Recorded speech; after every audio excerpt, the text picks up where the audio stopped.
ബൽറാമിലേക്ക് ഒരിക്കൽ കൂടി. ബൽറാം, ഇപ്പോൾ ഈ ആക്രമണത്തിന്റെ കൂടുതൽ വിവരങ്ങൾ വരുന്നുണ്ട്. മസൂദ് അസറിന്റെയൊക്കെ കേന്ദ്രത്തിലാണ് ഇന്ത്യൻ സൈന്യം ഇപ്പോൾ ഓപ്പറേഷൻ സിന്ദൂർ ആക്രമണം നടത്തിയതെന്നാണ് ഏറ്റവും ഒടുവിൽ വരുന്ന വിവരം, അല്ലേ?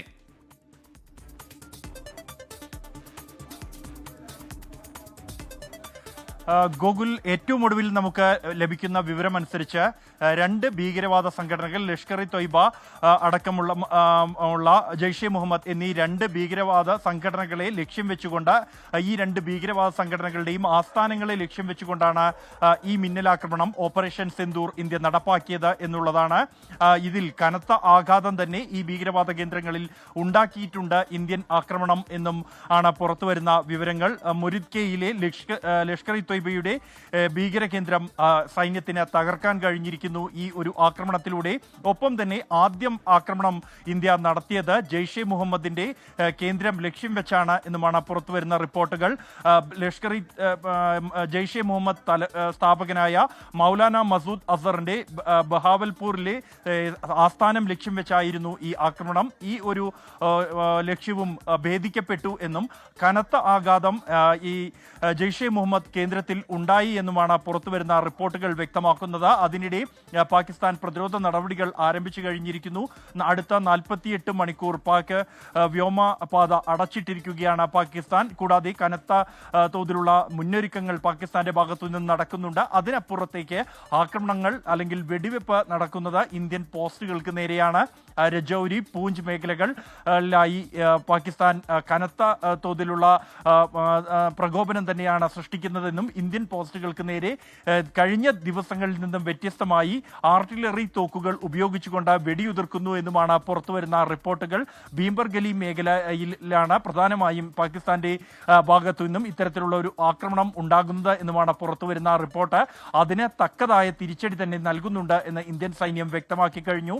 പാകിസ്ഥാന്റെ ഇത്തരത്തിലുള്ള ഏതൊരു നടപടിയും അല്ലെങ്കിൽ ഒരു സാഹസവും ഉണ്ടാകുമെന്ന് മുൻകൂട്ടി കണ്ടു തന്നെയാണ് ഇന്ത്യ ഓപ്പറേഷൻ സിന്ദൂർ നടപ്പാക്കിയത്. അത് വ്യോമ പ്രതിരോധം സംവിധാനങ്ങൾ കൃത്യമായി തന്നെ തയ്യാറാക്കി നിർത്തിയിരുന്നു.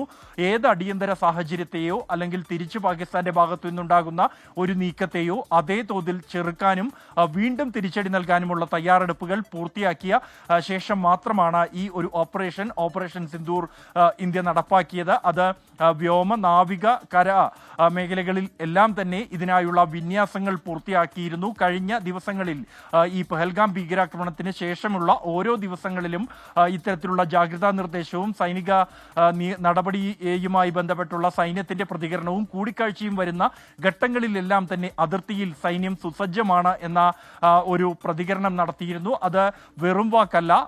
കഴിഞ്ഞ ദിവസങ്ങളിൽ തന്നെ അല്ലെങ്കിൽ ഒരാഴ്ച മുമ്പ് തന്നെ സൈന്യത്തിന്റെ വിന്യാസം അതിർത്തിയിൽ പൂർത്തിയാക്കിയിട്ടുണ്ട്.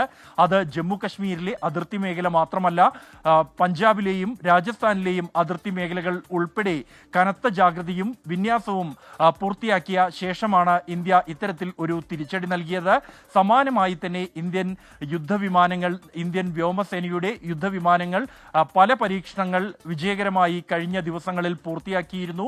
ഏറ്റവും ഒടുവിലായി ഇന്ത്യയുടെ ഈ attack light helicopter, compact helicopter കഴിഞ്ഞ ദിവസം എയർ ടു എയർ മിസൈൽ വിജയകരമായി പരീക്ഷണം പൂർത്തിയാക്കിയിരുന്നു. ഇത്തരത്തിലുള്ള സർവ്വസന്നാഹങ്ങളും പൂർത്തിയാക്കി അതിന്റെ പരീക്ഷണ ഉപയോഗങ്ങൾ പൂർത്തിയാക്കി ശേഷമാണ്, അഭ്യാസ പ്രകടനങ്ങൾ പൂർത്തിയാക്കിയ ശേഷമാണ് ഇത്തരത്തിൽ ഒരു ആക്രമണം പാകിസ്ഥാനിലെ ഭീകരവാദ കേന്ദ്രങ്ങൾ ലക്ഷ്യം വെച്ച് ഇന്ത്യ നടത്തിയിരിക്കുന്നത്. അതിൽ ലഷ്കർ ഇ തൊയ്ബ ഭീകരവാദ കേന്ദ്രത്തിന് കനത്ത ആഘാതം തന്നെ ഈ ആക്രമണത്തിൽ ഉണ്ടായി എന്നാണ് പുറത്തുവരുന്ന റിപ്പോർട്ടുകൾ വ്യക്തമാക്കുന്നത്. ഒപ്പം തന്നെ ജയ്ഷെ മുഹമ്മദിന്റെ കേന്ദ്രം ആസ്ഥാനത്ത് തന്നെയാണ് ആക്രമണം ഉണ്ടായിരിക്കുന്നത് ഇന്ത്യൻ മിസൈലുകളാൽ. അത് വലിയ ആഘാതം തന്നെ, അല്ലെങ്കിൽ ഈ ഭീകരവാദ കേന്ദ്രം തകർക്കപ്പെട്ടു എന്നാണ് പുറത്തുവരുന്ന റിപ്പോർട്ടുകൾ. അതേസമയം പാകിസ്ഥാൻ ആകട്ടെ 3 സാധാരണക്കാർ ഈ ഇന്ത്യൻ ആക്രമണത്തിൽ കൊല്ലപ്പെട്ടു എന്ന പ്രതികരണമാണ് നടത്തുന്നത്. ഇത് എന്നാൽ സാധാരണക്കാരെയോ പാകിസ്ഥാന്റെ സൈനിക കേന്ദ്രങ്ങളെയോ ലക്ഷ്യം വെച്ചല്ല ഈ ഒരു ആക്രമണം നടത്തിയത് എന്നും, മറിച്ച് പാകിസ്ഥാനിലെ ഭീകരവാദ കേന്ദ്രങ്ങളെ ലക്ഷ്യം വെച്ചാണ് ഈ ആക്രമണം നടത്തിയത് എന്ന് ഇന്ത്യൻ സൈന്യം തന്നെ വ്യക്തമാക്കിയിട്ടുണ്ട്. ഈ ഒരു ഓപ്പറേഷന്റെ മറ്റൊരു പ്രത്യേകത കൂടി അതാണ്. ഇത് നടപ്പാക്കി പാകിസ്ഥാന്റെ പ്രതികരണത്തിലൂടെയോ അല്ലെങ്കിൽ മറ്റേതെങ്കിലും ഏജൻസികളുടെ റിപ്പോർട്ടിന്റെയോ അല്ല ഇത് ലോകം അറിയുന്നത്. ഇന്ത്യൻ പ്രതിരോധ മന്ത്രാലയം തന്നെ തങ്ങൾ ഇത്തരത്തിൽ ഒരു ഓപ്പറേഷൻ നടപ്പാക്കിയതായി ലോകത്തോട് പ്രഖ്യാപിക്കുകയായിരുന്നു. പാകിസ്ഥാനിലെ 9 ഭീകരവാദ കേന്ദ്രങ്ങൾ ലക്ഷ്യമാക്കി ഇന്ത്യൻ സൈന്യം ആക്രമണം വിജയകരമായി പൂർത്തിയാക്കിയെന്നും അത് സാധാരണക്കാരെയോ പാകിസ്ഥാന്റെ സൈനിക കേന്ദ്രങ്ങളെയോ ലക്ഷ്യം വെച്ചല്ല ഈ ആക്രമണങ്ങൾ, മറിച്ച് പഹൽഗാം ഭീകരാക്രമണങ്ങൾ അല്ലെങ്കിൽ ഇന്ത്യയിൽ തുടർച്ചയായി അസ്വസ്ഥതകൾ സൃഷ്ടിക്കുന്ന സാധാരണക്കാരായ ജനങ്ങളുടെ ജീവനെടുക്കുന്ന ആക്രമണങ്ങൾ, ഭീകരാക്രമണങ്ങൾ നടപ്പാക്കിയ പാകിസ്ഥാൻ കേന്ദ്രീകരിച്ച് പ്രവർത്തിക്കുന്ന ഭീകരർക്കെതിരെ അവരുടെ കേന്ദ്രങ്ങളെ ലക്ഷ്യമാക്കിയാണ് ഈ ആക്രമണം നടത്തിയത് എന്നും ഇതിന്റെ കൂടുതൽ കാര്യങ്ങൾ പിന്നീട് വിശദീകരിക്കും എന്നുമാണ് പ്രതിരോധ മന്ത്രാലയത്തിന്റെ വാർത്താക്കുറിപ്പിൽ വ്യക്തമാക്കുന്നത്. അതായത് തങ്ങൾ പാകിസ്ഥാനിലെ 9 ഭീകരവാദ കേന്ദ്രങ്ങളെ ആക്രമണം നടത്തി എന്ന കാര്യം ലോകത്തോട് പ്രഖ്യാപിച്ചത് ഇന്ത്യൻ പ്രതിരോധ മന്ത്രാലയം തന്നെയാണ്. അതിനുശേഷമാണ് പാകിസ്ഥാന്റെ ഭാഗത്തു നിന്നും ഇത്തരത്തിൽ സിവിലിയൻസ് ഈ ഒരു ആക്രമണത്തിൽ കൊല്ലപ്പെട്ടു എന്നുള്ള പ്രതികരണം ഉൾപ്പെടെ ഉണ്ടാകുന്നത്. എന്നാൽ പാകിസ്ഥാനിൽ നിന്നും ഒരു നീക്കം മുന്നിൽ കണ്ടുകൊണ്ട് തന്നെ കൃത്യമായ വ്യോമ പ്രതിരോധ സംവിധാനം നടപ്പാക്കിയ ശേഷമായിരുന്നു ഇന്ത്യയുടെ ഭാഗത്തു നിന്നും ഇത്തരത്തിൽ ഒരു നടപടിയുണ്ടായത്. പാകിസ്ഥാൻ അതിതീവ്രമായ ശ്രമങ്ങൾ തുടരുകയാണ്. എന്നാൽ എന്തിനേയും നേരിടാൻ തയ്യാറായിക്കൊണ്ട് ഇന്ത്യയുടെ 3 സേനാ വിഭാഗങ്ങളും തയ്യാറായി തന്നെ നിൽക്കുന്നുണ്ട്. കഴിഞ്ഞ ദിവസങ്ങളിൽ പ്രത്യേകിച്ചും ഗുജറാത്ത് തീരത്തോട് ചേർന്ന് ഇന്ത്യൻ നാവികസേനയുടെ വലിയ വിന്യാസം തന്നെയുണ്ട്. അവിടെ കഴിഞ്ഞ 2 ദിവസം മുമ്പാണ് ഈ നാവികാഭ്യാസ പ്രകടനം പൂർത്തിയാക്കി ഇന്ത്യൻ നാവികസേന ശേഷി തെളിയിച്ച് അവിടെ നിലയുറപ്പിച്ചിട്ടുണ്ട്. ഈ മേഖലയിൽ ഇന്ത്യൻ വ്യോമസേനയുടെ വിമാനങ്ങൾ അത് നിരീക്ഷണ പറക്കൽ നടത്തുന്നുണ്ട്.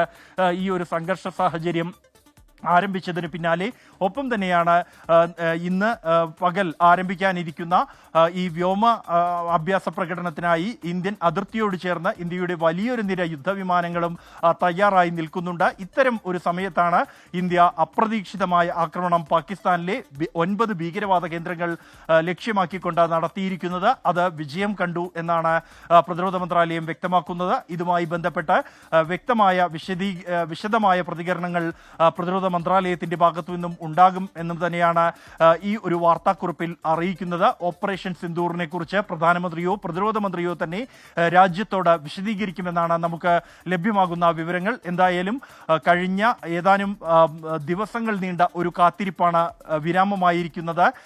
ഈ പഹൽഗാമിൽ 26 നിരപരാധികളായ ആളുകളെ കൊലപ്പെടുത്തിയ പാക് ഭീകരർക്ക് എതിരെ എന്ത് നടപടി എന്നുള്ള കാര്യം രാജ്യം കാത്തിരിക്കുകയായിരുന്നു.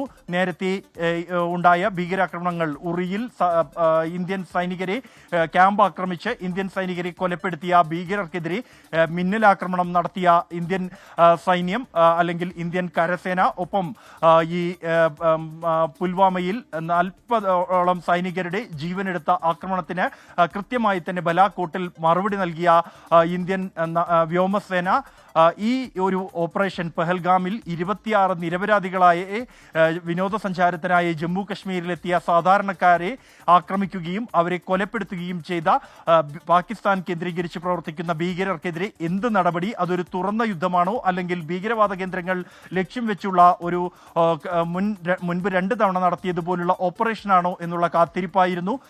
എന്തായാലും ഈ ഭീകരവാദ കേന്ദ്രങ്ങൾ ലക്ഷ്യം വെച്ചുകൊണ്ടുള്ള നടപടി പൂർത്തിയാക്കിയിരിക്കുന്നു. അത് വിജയകരമായി തന്നെ നടപ്പാക്കിയിരിക്കുന്നു എന്ന പ്രതിരോധ മന്ത്രാലയം ലോകത്തോട് തന്നെ പ്രഖ്യാപിച്ചിരിക്കുകയാണ്. തുടർന്ന് അതിന്റെ വിശദാംശങ്ങൾ വരും മണിക്കൂറുകളിൽ വ്യക്തമാകും. അതേസമയം പാകിസ്ഥാൻ കനത്ത ശ്രമങ്ങൾ നടത്തുകയാണ്. മുഴുവനായും തന്നെ ഇത് മുന്നിൽ കണ്ടുള്ള തയ്യാറെടുപ്പുകൾ ഇന്ത്യൻ സൈന്യവും നടത്തിയിട്ടുണ്ട്. ഗൂഗിൾ